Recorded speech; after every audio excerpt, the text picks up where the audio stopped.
Halo, assalamualaikum warahmatullahi wabarakatuh. Kembali ke channel Brotomates. Kali ini Brotomates pengen ngebahas tentang sebuah mobil. Mobilnya mobil SUV beneran. Harganya juga rentannya sekarang udah gak terlalu mahal, tapi rasanya nyaman banget. Tapi bukan itu yang mau kita bahas. Bukan tentang seperti apa kenyamanan mobil itu kita bawa, bukan tentang power atau apapun dari mobil itu, cuman ini adalah sebuah kejadian yang Brotomates alamin ketika Brotomates dan tim melakukan perjalanan menggunakan sebuah mobil, yaitu Chevrolet Captiva tahun 2008 bensin. Kejadiannya apa sih? Kejadiannya itu adalah munculnya indikator aki menyala. Itu kurang lebih ketika Brotomates melakukan perjalanan dari Jakarta menuju Bandung, dan itu terjadi di kilometer 100-an kurang lebih. Terusnya apa sih awal mulanya, ciri-cirinya untuk kita tahu, oh ini jangan-jangan ini nih, jangan-jangan ini nih, jangan-jangan ini nih. Oke, sebelum kita bahas lebih lanjut tentang kejadian dan permasalahan ini, seperti biasa, bagi kalian yang belum melaksanakan kewajiban utama kalian, yaitu beribadah kepada Sang Pencipta, hentikan terus tindak video ini. Jangan sampai video Brotomates ini melalaikan kalian dari kewajiban utama kalian kepada Sang Pencipta. Dan jangan lupa, setelah kalian melaksanakan kewajiban kalian dan ingin memulai video ini, yang belum subscribe, ayo subscribe channel Brotomates dan bantu channel Brotomates untuk terus berkembang dan memberikan informasi tentang otomotif untuk kalian.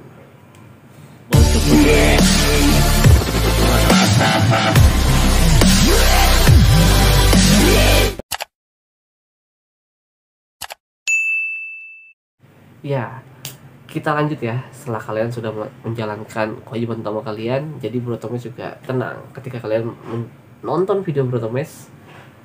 Video ini tidak akan melalaikan kalian pada kewajiban utama kalian. Ya, kita lanjut.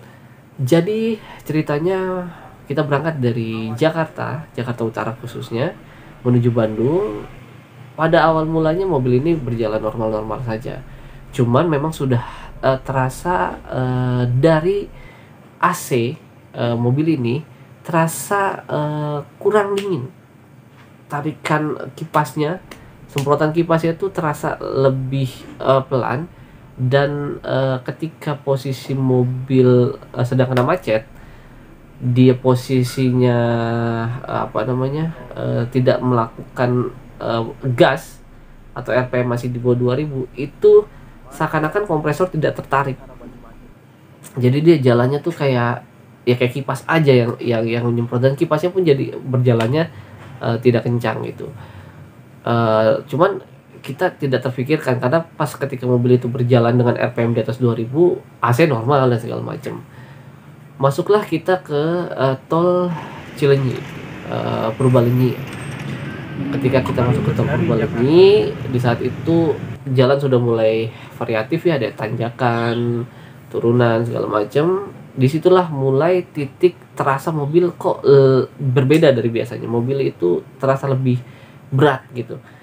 Nah, sampailah setelah kita istirahat di rest area 88, kita melanjutkan perjalanan lagi.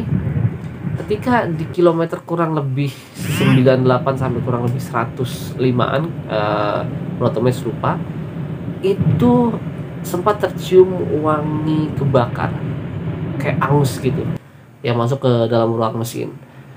Itu posisinya lagi di tanjakan yang panjang itu, kalau nggak salah sih di kilometer 97 sampai 100 sekian. Jadi kalau dari arah Jakarta itu memang posisinya menanjak, kalau dari arah Bandung itu posisinya tuh menurun terus kan.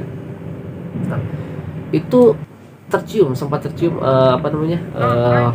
wangi kebakar ya. Cuman kita sempat buka kaca segala macam, wah ini jangan-jangan apa nih, apa dari luar. Ternyata enggak ada dia, tapi belum ada hal-hal yang menakutkan tadinya. Sampai tiba akhirnya itu nyalalah indikator aki awal mula. Nyala, indikator aki nyala, dan setelah indikator aki nyala, itu mobil makin terasa berat dan AC pun makin terasa seperti eh, tidak berjalan semestinya. Akhirnya kita putuskan untuk mengurangi kecepatan, berjalan berhati-hati, karena memang di sepanjang perjalanan itu rambu-rambu jalannya untuk di bahu jalannya juga lebih melarang kita untuk berhenti ya, walaupun memang hujan. Sampai akhirnya kita berjalan pelan-pelan sampai ke Bandung, pintu tol Bandung, sempat mau berhenti, cuman kita berpikir seperti ketika kita berhenti belum sampai tempat tujuan, kalau berhentinya di posisi-posisi yang nggak strategis, ketika kita mau menyalakan lagi ternyata tidak bisa nyala, itu kan akan lebih merepotkan gitu.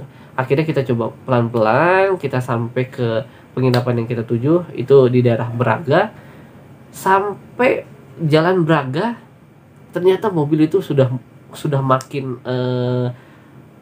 terasa bermasalah. Jadi gas sudah mulai, ketika kita gas itu seperti mobil itu nggak mau jalan, hanya sekian tenaga yang keluar gitu. Berjalan sampai akhirnya benar-benar di titik kurang lebih sekitar 20 meteran menuju hotel. Hotelnya sudah kelihatan, tinggal belok saja. Itu mobil makin benar-benar sudah nggak bisa, tidak bisa digas. Dan alhamdulillahnya parkiran di hotel itu berada di basement, jadinya posisinya turun, dan posisinya turun itu membantu kita untuk bisa melakukan sebuah perjalanan sampai ke tempat parkir. Dan itu posisi setir udah makin berat, gas udah hanya digas aja, RPM naik tapi larinya nggak ada. Itu udah setir udah makin berat, dan sampailah di tempat parkir, bisa sampai akhirnya benar-benar parkir. Kebetulan ada tempat yang kosong, benar-benar mudah kita untuk parkir. Setelah parkir, cek, kita matikan mesin.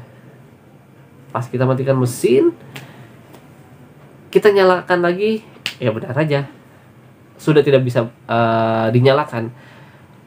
Aki itu pas kita cek itu di indikator akinya sudah keterangannya tuh yang sudah putih ya. Jadi kalau di aki itu, kalau putih itu berarti kurang strum. Ya alhamdulillahnya akhirnya kita sudah sampai tempat tujuan, dan kita langkah selanjutnya adalah gimana caranya kita mencari tahu permasalahannya apa. Ya, indikasi pertama adalah ada permasalahan di aki. Ya, setelah permasalahan di aki, pas kita lihat ternyata akinya kurang strum, berarti ada permasalahan di pengecasan aki. Nah, di mobil itu ada yang namanya alternator. Nah, alternator itu fungsinya adalah sebagai alat yang mengecas aki. Itu dalam sepanjang perjalanan mobil itu nyala, itu tugasnya adalah salah satunya selain alternator itu menyalurkan listrik ke mobil-mobil, ke aliran mobil, karena memang mobil-mobil sekarang sudah kebanyakan sudah menggunakan elektronik, jadi membutuhkan listrik. Dan dia pun mengecas ke aki. Nah, karena aki itu sebenarnya fungsinya adalah hanya untuk start awal sebenarnya. Jadi aki itu sebenarnya ketika dia berjalan itu, dia hanya sebagai penolong dari alternator saja. Yang bekerja itu sebenarnya alternator yang berjalan diputar dengan farm belt yang ada. Nah, setelah itu alhamdulillahnya kita kurang lebih sampai itu jam 4:30-an. Kita sempat bingung kan, sedangkan kita memang agenda malamnya tuh harus ada kerjaan yang harus kita lakukan lagi, harus menggunakan mobil. Akhirnya kita kontak teman yang Jakarta. Akhirnya teman Jakarta punya referensi spesialis alternator. Kenapa sih langsung ke alternator? Kenapa nggak panggil bengkel umum dulu yang ngecek apa aja mesinnya atau apa? Enggak, karena memang ini sudah sangat jelas, ciri-cirinya tuh udah sangat jelas. Permasalahan ini ada di alternator. Yang salah satunya itu yang paling gampang adalah ketika kita melihat aki kondisinya tuh kurang strum, udah otomatis berarti tidak ada pengecasan ke aki nih dari mobil. Akhirnya si aki itu yang bekerja selama alternator itu tidak bekerja atau mati atau gosong, itu akhirnya aki yang bekerja nih untuk menghidupkan mesin sampai akhirnya itu di titik sampai kita mau masuk ke hotel, tiba-tiba si aki itu sudah kehilangan daya, udah sangat-sangat habis gitu. Jadinya si aki itu sudah kehabisan karena tidak ada pengecasan. Dia akhirnya bekerja untuk mobil sampai titiknya itu kurang lebih, tapi lumayan juga itu akinya itu dari kilometer 100-105an lah sampai ke Jalan Braga itu dia bisa membantu kita untuk menolong mobil itu tetap hidup. Dan ada satu hal lagi yang mungkin saya harus sampaikan juga. Jadi kenapa sih kita yakin itu benar-benar aki detonator? Pas kita lihat aki, ternyata akinya juga masih baru, nggak ada masalah. Di situ juga hanya kurang strum, dan akhirnya kita sudah pastikan ini alternator. Kita telepon bengkel spesialis alternator yang 24 jam ada di Bandung. Nanti kita akan kasihkan linknya. Ini sangat kerjanya juga bagus, cepat, dan nanti kita juga kasih tahu alternator yang dipakai kenapa sih bisa gosong atau segala macam. Ternyata memang dari owner, dari punya yang pemilik Captivanya itu pernah mengganti alternatornya. Nggak tahu itu yang pasti sih kalau pas dibongkar itu terlihat copotan. Cuman kemungkinan besar bengkel copotannya itu dia tidak jujur, dia tidak yang pasti kurang rekomendasi. Kalau nggak salah itu di daerah Bekasi. Jadinya dia itu seperti yang alternator isinya itu benar-benar nggak layak sebenarnya, dari solderannya dan segala macamnya itu nggak layak. Kalaupun misalkan itu copotan, taruh kita bilang copotan, karena nggak mungkin kalau baru, karena nanti kita akan lihat videonya nih ciri-cirinya kenapa sih itu bisa kita bilang ini nggak layak nih. Sampai akhirnya kita diperbaiki oleh spesialis alternator yang ada di Bandung. Dia kasih lihat kita, orangnya juga jujur banget. Dia kasih lihat kita, dia bongkar. Setiap pembongkaran dia selalu kita selalu ditunjukkan bahwa ini loh seperti ini loh mas, ini seperti ini loh, ini alternatornya. Jadi sebelum dia bongkar pun dia cek dulu, ada alatnya, dia mengecekkan bahwa ini alternatornya rusak, dan alternatornya ini yang rusak nih alternator. Pas dibongkar pun dia juga udah tahu, oh ya pas dia ngeliat akinya pas pertama kali ngebongkar tuh, oh iya mas ini benar nih alternator gitu. Karena akinya pun masih kurang strum. Kalau misalkan bermasalah di aki, biasanya akinya udah benar-benar nggak ada strumnya sama sekali. Udah sampai akhirnya dibongkar. Pengerjaannya itu kurang lebih dari yang susah tuh ngebongkarnya, karena ini mobil Eropa Amerika ini lumayan sulit dalam posisi ngebukanya. Ya mungkin kalau bengkel spesialis mungkin udah tahu salahnya ya. Cuman kalau mereka kan spesialis alternator, jadi mungkin cara ngebukanya tuh agak-agak kurang tahu gimana. Karena ini kan bukan mobil yang umum banget seperti Avanza atau Xenia atau apapun gitu yang memang umum banget di jalan. Pembongkarannya itu memerlukan waktu kurang lebih hampir 1 jam karena dia nyari celah gimana cara ngebongkarnya. Akhirnya dia lihat ini kemungkinan besar nih IC-nya katanya ada jadi kan di situ ada kayak IC-nya terusnya, tapi katanya dia lihat emang kayaknya masih baru nih, kayaknya nggak mungkin, kayaknya bisa jadi arang di dalamnya yang rusak. Akhirnya dibongkar, saya ikut ke bengkelnya sama mekaniknya, dibongkar. Sebelum dibongkar dicoba dicek dulu alatnya seperti bagaimana mesinnya, dia liatin ini kalau ini alternator yang nyala, ini alternator yang tidak nyala, dikasih lihat. Dan ya terkejutnya pas dibongkar, mas nih dilihat ya, kita sama-sama ngebongkar, pas dibongkar tek, ya kaget lah. Maksudnya kita yang bukan spesialis alternator aja pas ngeliat fisiknya itu memang aduh ini kok begini banget dalaman alternatornya. Terusnya dia liatin kan berbagai macam alternator, banyak banget yang dia punya, dari gulungannya, terusnya dari solderannya gitu. Ini wah kok sampai sebeginian banget gitu jamperannya.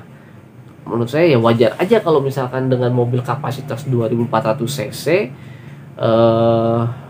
alternator itu dengan kecepatan atau dengan tekanan tertentu akhirnya membuat alternator itu nggak kuat jebol. Ya karena memang solderannya segala macamnya memang sepertinya terlihat gulungannya seperti ya nggak layak gitu. Jadi pesan Multimax adalah ketika kalian mau beli copotan alternator, jika alternator kalian rusak, carilah toko-toko alternatif copotan yang benar-benar rekomendasi. Tapi kalau misalkan kalian memang punya lebih uang untuk beli alternator yang baru, misalkan nggak urgent nih, misalnya nggak lagi di luar kota nih, posisinya lagi di rumah. Kalau kemarin kan kasusnya Brotomes lagi di luar kota, kebetulan owner yang punya mobilnya juga nggak ikut, kita butuh buat kerjaan malam itu, ownernya juga akhirnya udah beli yang copotan aja, yang di tempat bengkel itu ada ternyata kebetulan yang untuk Captiva 2400 bensin, ngatonya barang dalamnya juga masih bagus banget. Ya udah, kita putuskan ganti yang copotan. Sebenarnya sih ganti setengah, ganti di dalamnya doang. Dan alhamdulillah kurang lebih 1 bulanan dari video ini diupload, mobilnya tidak mengalami permasalahan lagi di alternator. Bahkan kemarin memang sebenarnya mobil itu sudah memberikan kode-kode, sempat ketika memang seminggu itu nggak dipanasin, dia nggak mau di starter ya. Analisanya tuh ownernya tuh di aki gitu kan, ternyata akinya bagus ya, nggak taunya itu adalah tanda-tanda yang dikasih tahu tentang alternatornya nggak sehat gitu. Dan akhirnya sekarang setelah alternator diganti, sampai hari ini mobil seminggu nggak dipanasin, pasti panasin torque chair gitu. Jadi akhirnya ketemu permasalahannya, dan mudah-mudahan sih pengerjaan yang kemarin tuh benar-benar bagus. Kalau kita lihat dari cara pemasangannya, mudah-mudahan permasalahan tentang elektrikal di mobil Captiva yang kita pakai itu sudah tidak ada lagi. Alhamdulillah.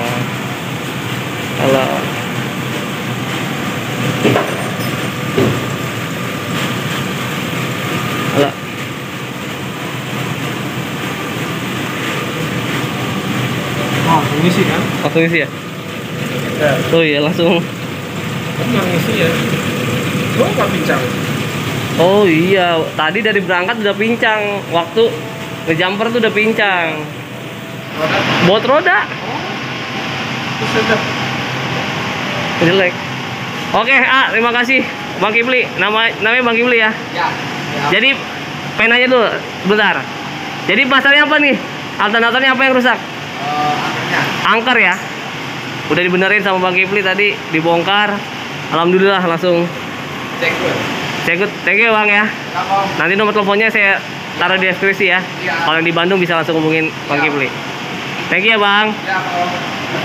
Jadi itu dulu video dari Brotomes. Mudah-mudahan ini bisa menjadi informasi yang baik buat kalian dan bermanfaat.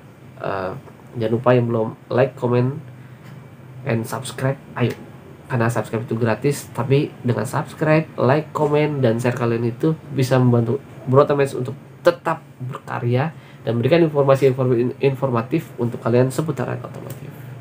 Oke, seperti dulu. Assalamualaikum warahmatullahi wabarakatuh. Salam sejahtera, salam sehat Indonesia.